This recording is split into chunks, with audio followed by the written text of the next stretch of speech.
centro, de centro-direita e de direita, decorre de algo que ocorreu no Brasil de forma tardia. É a chegada do neoliberalismo, a possibilidade de se implantar no Brasil reformas neoliberais. Assim como no Reino Unido e nos Estados Unidos, nos anos 80 e 90, tanto a Thatcher como o Reagan iniciaram um processo que vai ser conhecido como a instauração do neoliberalismo, com a redução do papel do Estado e a progressiva financiarização da economia, a construção de processos de desregulamentação do mercado de trabalho, a precarização do trabalho, o comprometimento com a questão muito séria de privatizar empresas estatais. Isso não ocorreu no Brasil nesse período, em proporção suficiente para caracterizar a implantação integral do neoliberalismo. E o que vai produzir um efeito político importante. O Brasil só terá um quadro que é esse que se inaugura com o meu impedimento. Só terá um quadro de implantação de reformas neoliberais a partir de um golpe de Estado, a partir da prisão do presidente Lula e a partir da destruição de partidos de centro-direita e de direita. Ao contrário da Europa e dos Estados Unidos, que mantiveram a democracia, o Estado liberal de direito. A questão da democracia é outra questão, porque em todos os países nós vamos verificar o surgimento de corrosões nas instituições democráticas, que decorrem de um processo brutal de concentração de renda que se repete sucessivamente com a transformação das finanças no grande polo de atração de recursos do capital. O setor financeiro passa a exercer um papel central no processo. A característica deste processo não é só a mundialização ou não é só a globalização, como nós chamamos. É, sobretudo, um processo de internacionalização brutal das finanças, ao qual não corresponde, por exemplo, a internacionalização dos fluxos de trabalhadores, porque se correspondesse não haveria a crise da imigração.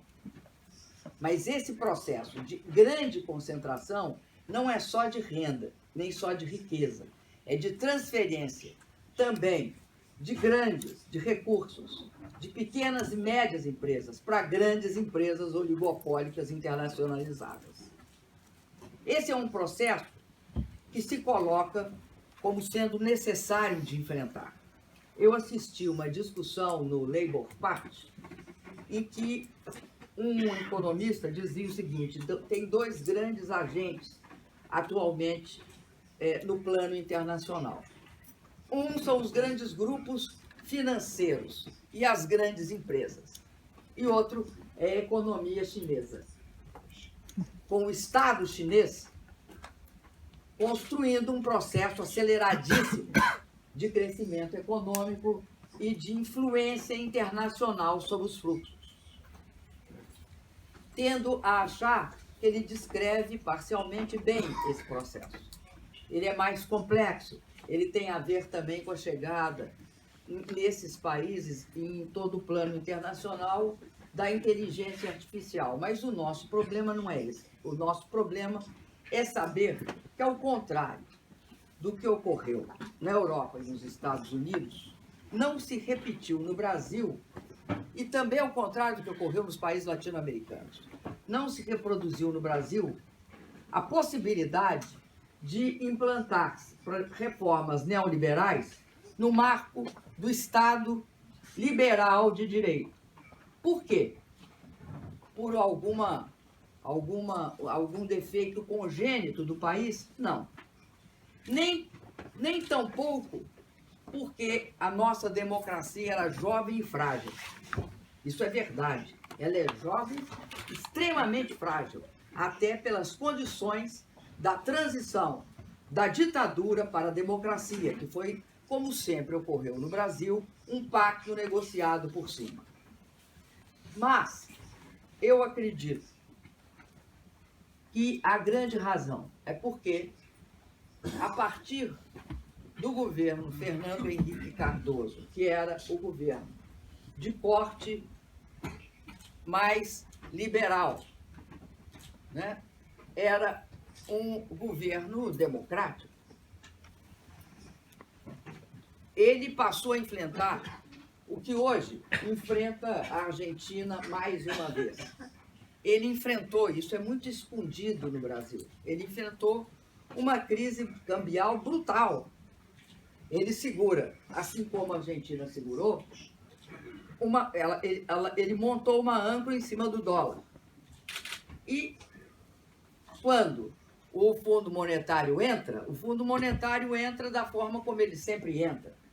Ele entra destruindo postos de trabalho, impedindo investimento público, reduzindo salários. E isso produz uma situação de crise no Brasil muito forte. E há a eleição de 2003. Nesta eleição de 2003, o senhor presidente Luiz Inácio da Silva assume o poder. Junto com o Partido dos Trabalhadores, nós jamais tínhamos ocupado uma instância de poder federal, obviamente, porque nunca nenhum de nós tinha chegado ao governo da União. Sabendo que o Estado brasileiro, neste momento, possuía a Petrobras, que é a 7ª maior empresa de petróleo do mundo, a Eletrobras, possuía posição de controle dentro da Vale do Rio Doce. Posição de controle não, participava do bloco de controle, não era majoritário, como até hoje não é. Participava do bloco de controle da Embraer. Tinha 3 bancos que competiam com os bancos privados. Um dos grandes bancos comerciais, Banco do Brasil, o único banco imobiliário que empresta para a classe média, naquela época só para a classe média, classe alta, adquirir seu imóvel, e o maior banco de desenvolvimento econômico. Isso é grave, porque há uma fala inicial do Bolsonaro, na sua posse, que diz o seguinte: eu terei de destruir muito antes de começar a construir o país. Depois a gente discute o que significa eu terei de destruir muito. Nós tínhamos o mercado de trabalho regulado por uma legislação que vinha evoluindo desde 1943 até este período, pelas lutas dos trabalhadores com garantias bastante claras para o trabalho e para a formalização do trabalho, ou seja, trabalho com carteira assinada. Tínhamos encontrado, mal ou bem, uma regulamentação do meio ambiente, mas ainda mais frágil, que nós fortalecemos. E, sobretudo, em 2005, 2 anos depois de chegar ao governo, nós pagamos o Fundo Monetário Internacional, que, não queria receber, é bom que se diga, o Fundo Monetário jamais quer abrir mão do controle de uma economia como a brasileira e impor suas políticas, como hoje amordaça a Argentina mais uma vez. Mas nós pagamos o Fundo Monetário Internacional. Nós chegamos ao governo, o Brasil devia 18 bilhões de dólares e tinha em caixa menos de 14. Por isso o Brasil estava quebrado, por isso aceitou o Fundo Monetário.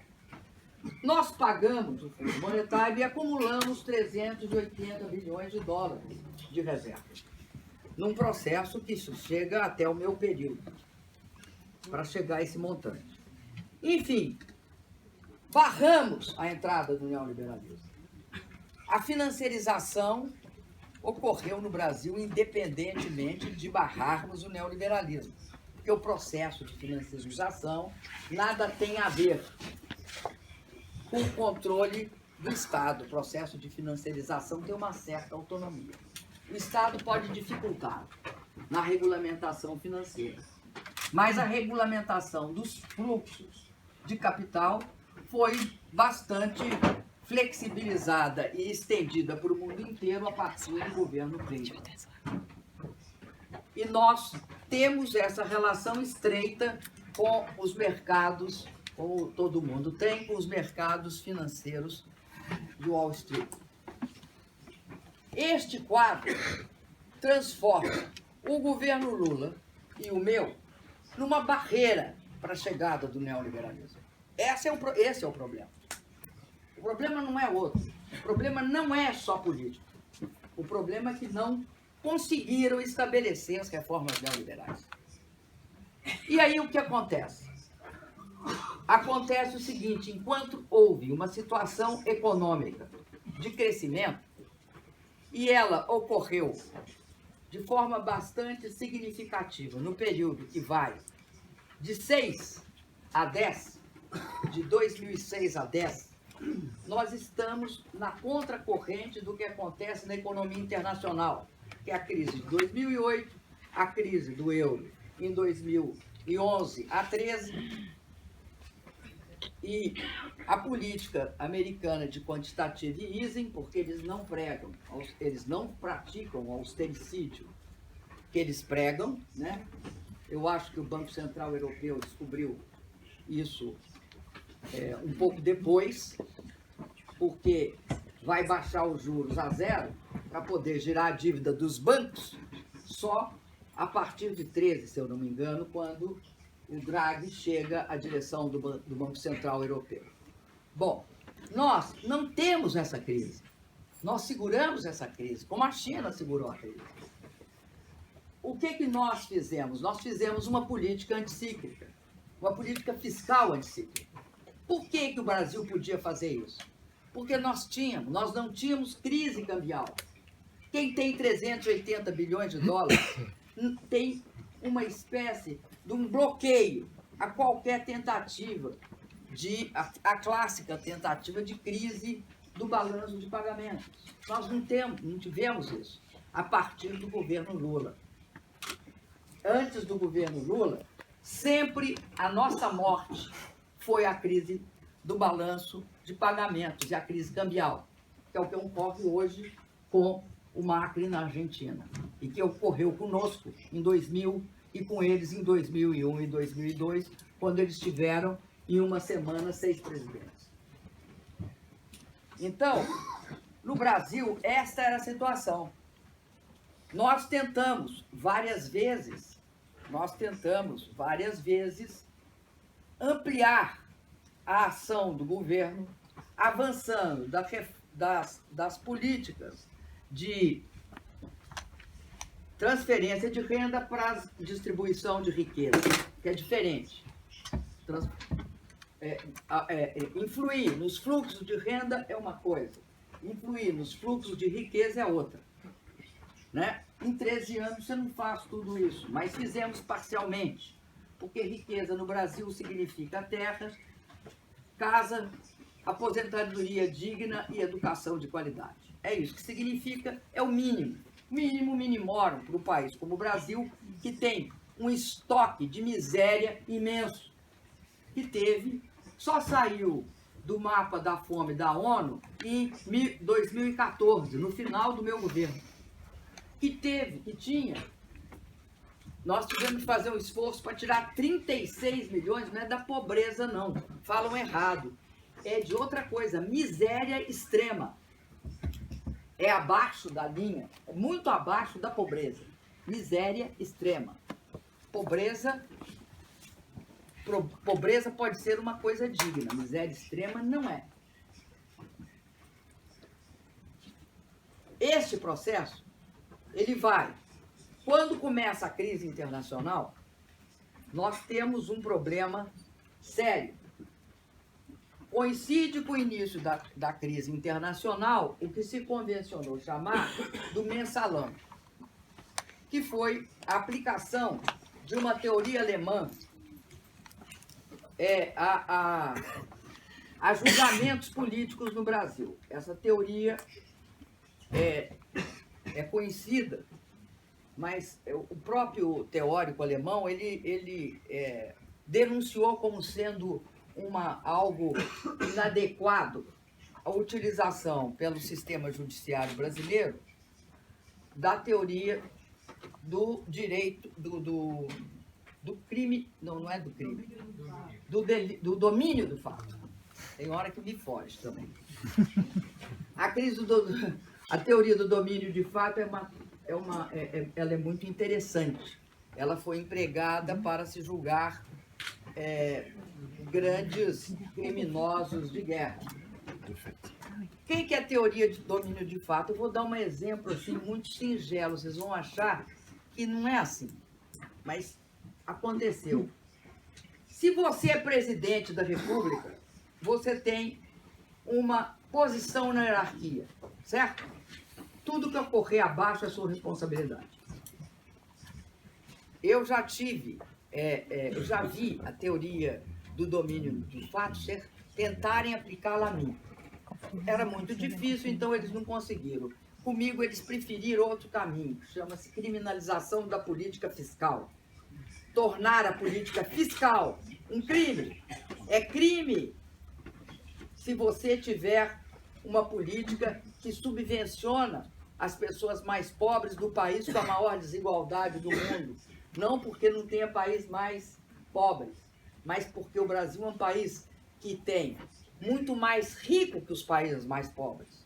Então a desigualdade é uma relação e não um valor absoluto.